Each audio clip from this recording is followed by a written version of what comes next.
Hello, this is Scott Cruz, psychic medium, blending the worlds of metaphysics and psychotherapy. Spiritual balance. Now, a lot of people, when they think about spiritual balance, they think about being very positive, being happy all the time. And although that might be true, those are just results of the actual spiritual balance between the divine feminine and the divine masculine. Now, that's not to be confused about gender. And although gender might have some truths to it, meaning that many females have that feminine quality of nurturing and compassion, and many men have that independent fighter warrior mentality, those are just template levels of the divine masculine and divine feminine. And even with that, there's a lot of exceptions to the rule, per se, throughout our history when it comes to gender.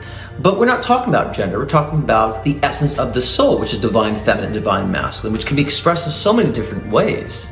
And so the more we have awakened to the soul, we start realizing that even though someone might be overtly expressing a masculine energy, sometimes it might be out of alignment or out of balance, which some might call toxic masculinity. I think that's been a huge term in culture. That just means someone is out of balance with their divine feminine. And so what does that mean?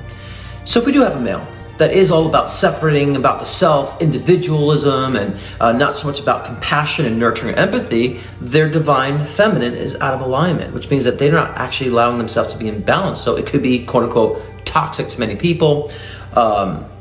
But for me, on the spiritual level, it's really about being out of balance. And same thing with a female. She could be overly nurturing and overly compassionate, but then she becomes a doormat because she's not allowing herself to embrace the divine masculine in her life, to separate herself as an individual, understand how that connects, and also understand her worth as an individual to bring that balance. Now, even though it might be true that we have the personality traits of being masculine or being feminine, it's important to understand that even our personality has that, I would say, dichotomy, and also that yin-yang of divine masculine and divine feminine. It's not so black and white. And in our lives, we have so many different dynamics, communication, within relationships, expressions, creative expression, success, all these different dynamics we have in our lives that we have to understand the balance between our divine masculine and divine feminine.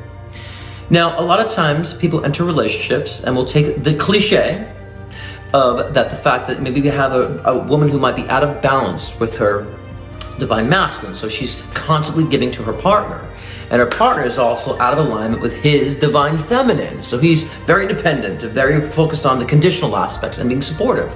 There's going to be an issue. Now, when you're in those dynamics, it's important to understand that they're there to balance you out and vice versa. And if you allow them to balance you out and to get your, say in the female's case, her divine masculine in order, to realize that she can be nurturing, but she needs to worry about herself and focus on herself and her individuality for the survival of her soul and the survival of her persona, then she'll find the balance of her actual self. And either that will create balance within her partner, or she'll go find a partner with the proper balance. And in many of these cases, and no matter what the dynamic is in one's life and how they're balancing their divine masculine or divine feminine, there will always be a part of your dynamic that is leaning one way more than the other.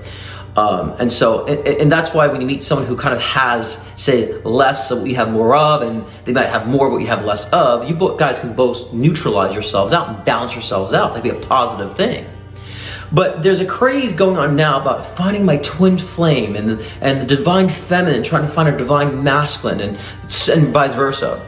And that's fine. That's a great experience if you want to have that type of experience. However, it's very limiting to the other dynamics of your life. And that also tends to create more of a codependent type of relationship, that you are not complete without your twin flame. You're not complete without the other aspect of yourself.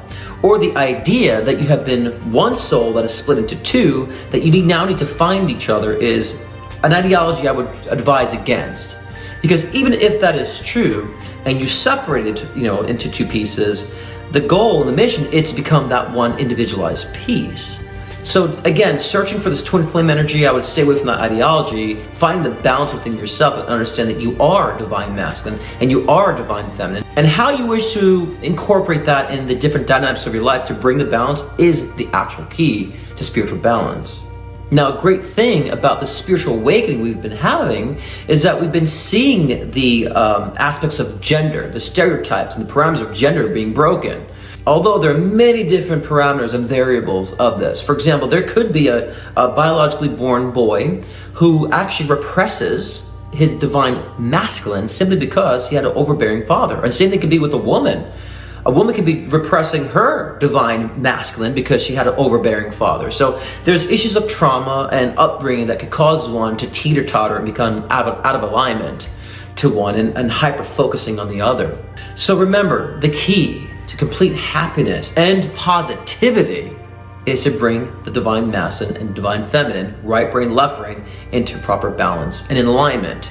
And that, of course, will bring ultimate confidence, comfortability in the self, and you'll start matching with the same and understanding that it really is a matching experience in this reality, not a codependent one, and not one that you have to conform to other people. You start actually conforming for yourself, to yourself, and understanding that you are both aspects, feminine and masculine, and embracing the two.